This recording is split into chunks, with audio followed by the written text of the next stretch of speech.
Welcome again, TikTok.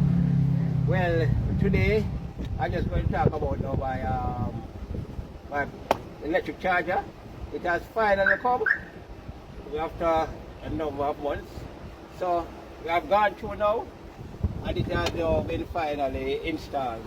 So our 7 kilowatt, right, EV charger is here, and here we have it now. This is pretty powered up, but now the vehicle is not on stand, right? So when the vehicle comes and the vehicle is going to charge overnight, we just now press this button, release them. We just plug it in and just plug this into the vehicle, and it will, it will charge the vehicle overnight, right? So again, we just want to recap what we have gone through so far in terms of the wiring.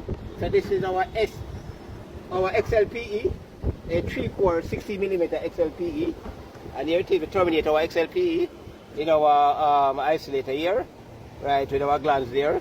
And this is now we have our compression glands here with a 3-core, right, Oka card here, and goes into this 3-core Oka card is 6mm, and it goes into our charger here. So I'm just going to go again now and just talk about this. So this is our internally. Remember now, youngsters out there, get this straight, because I want when you're going to connect this, you connect them right. You connect it right? So remember, your load, right, your line, all it comes in and go to the top of the isolator at all times, right?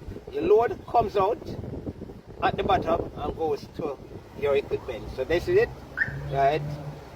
The XLP cable goes in, line, right, and this is a 3-phase triple pole isolator, but currently we are currently using two phases, right? Because this is a single phase switch, so we use the 2 outer terminals, and we come down again, we use the 2 outer terminals and go on. And remember again, we always bond our equipment. Any equipment that is metal, we bond it, we ground it, and we bond it here. We scrape the side and bond it here, and it goes in there, right? So, and it comes out, and we don't call that feed our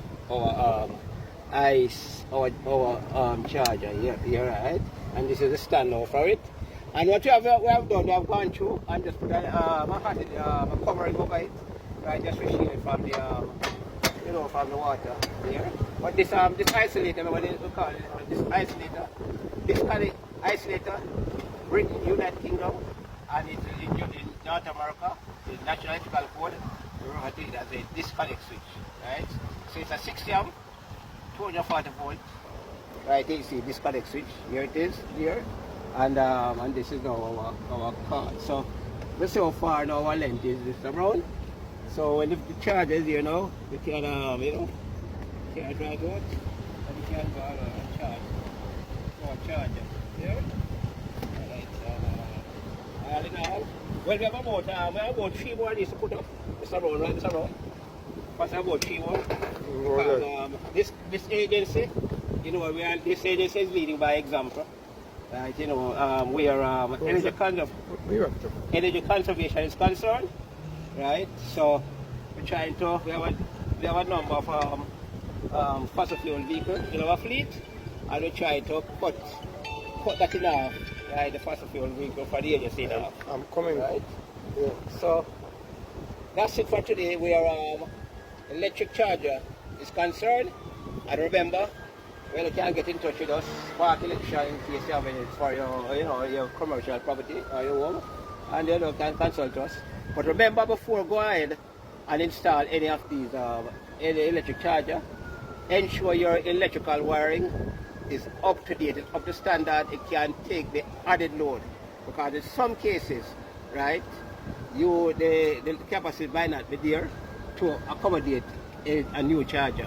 And when you do that, you ensure the wire is sized properly, and you have the necessary overload and protective device in place, right? Because remember again, electricity is regulated for safety, and when you are going to do undertake anything like this, right, you have to take safety first thing. After taking the conservation safety, right?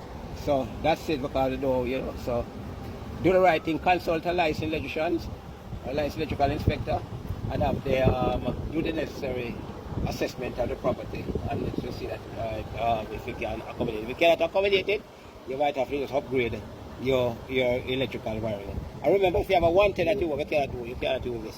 It has to be a 220, and the minimum you're going to need for a home is about 100 amp main you have to have, right, to accommodate something like this. Right, so if you have a 50 amp and you have 50 and 70 amp, don't consider putting one of these things at your home. So that till next time, take care.